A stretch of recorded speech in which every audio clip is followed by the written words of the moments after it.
Na ką, draugai, visiems labas. Video tema - situacija, kai mergina išeina pas kitą arba tarp jūsų atsiranda tarsi konkurentas. Ką daryti?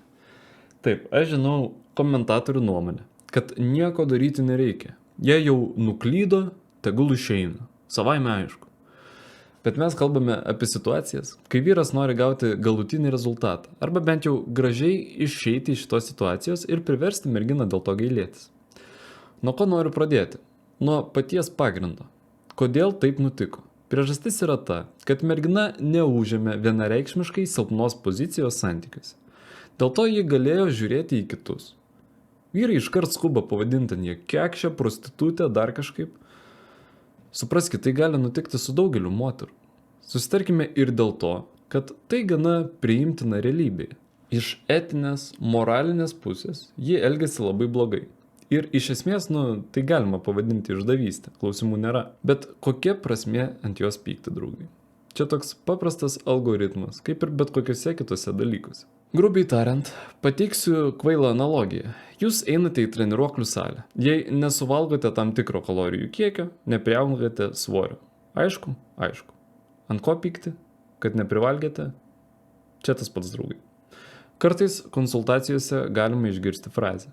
Vat pas mus buvo tokie nežemiški santykiai, toks abipusis pasitikėjimas. Mes vienas kitam pažadėjome, kad niekada neišduosime.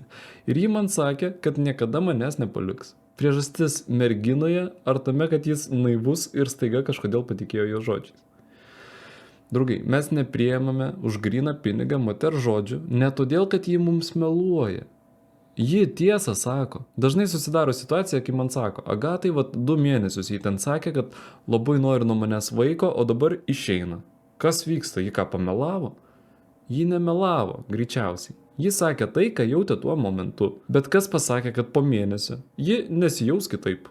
Jos nuomonė nepasikeis. Grįžtame prie temos. Vienareikšmiškai silpnos pozicijos ji neužėmė. Ji paieškoje. Ji ieško vyro, nuo kurio bus tam tikras drivas. Ji bandys jam įtikti, bandys patikti. Jei to nėra, merginai nuobodu. Ji jau drąsiai abejoja, ar tą pasirinko. Ir kaip pasiekmė, kokiems nors vyrams atsiranda simpatija. Galima. Taigi, pas mus susidaro tokia situacija, kai konkurentas jau yra ir ką daryti tokiu atveju. Momentas numeris 1. Jei turime tiesiog įtarimų, šitoje situacijoje jaučiame atitolimą. Beje, kaip suprasti, kad atsirado konkurentas pagal netiesioginius požymius? Tai svarbu. Staigus reikšmingumo balanso sumažėjimas. Kartais tai pasirodo po kelionių. Daugybė istorijų konsultacijose buvo, kai moteris išvažiavo prie jūros, išvažiavo į kvalifikacijos kėlimo kursus, pakeitė darbą, pateko į naują kolektyvą ir staiga spraktinimas, viskas prasidėjo. Tai išorinis katalizatorius. Toliau atsirado įtarimų. Reikia juos patvirtinti. Nereikia iš karto į akis kažką bandyti iš merginos išpešti, ten lysti į akis. Tai prie nieko neprives, tai akivaizdu. Reiškia, mes turime gauti tam tikrus patvirtinimus, įrodymus. Ką tik juos gavome. Pavyzdžiui, perskaitėte susirašinėjimą arba pastebėjote, kad kažkas ten namo ją atvežė. Na ir visa kita, kas su tuo susiję. Prie tokių aplinkybių tiesiog imate merginą, imate jos daiktus ir išstatote viską už durų slenksčio. Čia mes tiesiog atsisakome jos. Ir jei jie ateis taikytis po dienos, savaitės ar 2, mes su jie nesitaikome. Čia svarbu padaryti patikslinimą. Labai dažnai YouTube ten mačiau komentarus tokius, kad jei mergina išėjo pas kitą ir mes ją susigražinome, ji daugiau niekada nematys mūsų kaip vyro. Draugai, tai netiesa. Taip, aš nesu tokių susigražinimų šalininkas, sakykime. Ne šalininkas, ta prasme, kad aš sueičiau vėl su mergina, kuri išėjo pas kitą. Aš to nedaryčiau. Bet aš turiu pasakyti tiesą. Ir turiu pasakyti, kad mes turime galimybę ją susigražinti. Mes turime galimybę ją gražinti taip, kad baimė mus prarasti bus dar didesnė. Reikšmingumas bus dar didesnis nei anksčiau. Tai yra įgyvendinama. Iš kur toks įsitikinimas atsirado, kad mergina nematys daugiau jūsų kaip vyro, kaip aš manau? Tai situacija, kai mergina išeina pas kitą, vyras maldauja jos pasilikti, o ji išeina. Ir po to jai nepavyksta, ten lūkesčiai nepasiteisino arba ją praspyrė ir ji grįžta atgal tarsi atgailaudama. Ir vyras ją priima atgal išskėstom rankom. Taip, čia ir toliau jį trinsi tave kojas. Bet mes juk ne apie tokią situaciją kalbam. Kitas momentas. Jei kalbame apie tokią klaidą, kai vyras surengia rungtynės prieš tą naują vaikiną. Jis pradeda skambintam jos naujam Jonui, rašyti ten jam kažkokias žinutės, aiškinti santykius, ko ne fiziškai bandyti jį sunaikinti. Draugai, jūs tik apsunkinate padėtį. Kodėl? Suprantate, visos istorijos, kurias aš pasakoju, jos 100 kartų yra patikrintos praktikoje. Visi tie takeliai jau yra išvaikščioti. Kas bus, kaip bus, kada bus. Jei vyras, sakykime, atbaido tą potencialų kandidatą ten su savo pastangom, tai mergina visų šunis suleis ant jos, visą pyktį, visą įtūžį. Tai reiškia, bus daug negatyvų į tavo pusę. Mes neturim tokios užduoties. Mūsų užduotis yra pakeisti tą jausminį aspektą. Todėl jokių aiškinimus su nauju Jonu nereikia organizuoti. Šita bulių kova jokių dividendų mums neatneš. Kaip ir visada sakoma, principas vienas. Meilės trikampyje laimi tas, kas pirmas iš jo išeina. Taip kad taisyklė numeris 1. Mes iš jo išeiname ir pageidautina, kad išeitume pirmi. Tai aksioma. Kaip tai realizuoti? Dabar video formatu negaliu tiksliai atsakyti. Čia jau reikia atsispirti nuo konkretaus, taip sakykime, atveju.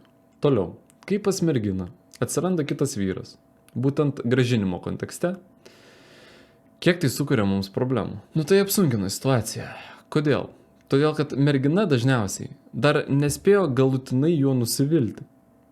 Naujas vyras jai atrodo kažkuo tokiu pasakišku, nauju, blizgančiu. Jis juk pademonstravo tik savo geriausias, pozityviausias pusės. Bet mes juk suprantam, kad viskas šiek tiek kitaip. Ir po laiko tai būtinai išryškės. Kartais susidaro situacija, kurios metu moteris ir seno vyro nepaleidžia, ir naujas jau kažkur tarsi nagais kabinasi. Ten gauna avansus kažkokius. Tai standartinis šablonas. Šakos principas. Moteris panašiai kaip beždžionėlė nepaleidžia senos šakos tol, kol tvirtai neužsikabina už naujos. Paprastai santykiuose su buvusiu vyru moteris būna, sakykime, stabilaus dominavimo būsenoje. Ji gali gauti iš vyro tam tikrų privilegijų, arba kaip minimum ten laikyti prie savęs. Tuo tarpu naują vyrą testuoja pagal 2 dalykus. Ar jis jai yra vertingas ir ar yra perspektyvos stabilumui. Jei gaus patvirtinimą abiem punktais, išeis galutinai. Šaką paleidžia. Vėlgi, mes į tą užburtą ratą neturime lysti. Iš trikampio turime išeiti pirmi. Tai privaloma sąlyga, draugai. Kitas momentas. Vyras ne visada turi išdavystės patvirtinimą. Yra daug tokių slidžių situacijų, įtarimų, kuriuos mergina labai gražiai gali papasakoti, aprašyti. Draugai, yra viena auksinė taisyklė. Jei tau atrodo, kad ji dabar tau meluoja, ji tikrai tau meluoja. Vat ir viskas. Gali iš karto išeiti iš šitos situacijos. Mes vidumi ne visada galim pajausti melą, bet jei mes jį pajaučiam, tai visada pasitvirtina. Kitas momentas. Kai atsiranda konkurentas.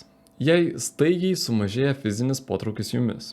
Skauda galva, jau netaip norisi, jos kažkas ten netenkina. Tai vienas iš tų dalykų, kurie akivaizdžiai patvirtina, ką paprastai renkasi moteris, kai iš vienų santykių pereina į kitus. Vyrą, kuris turi priešingas tau savybės.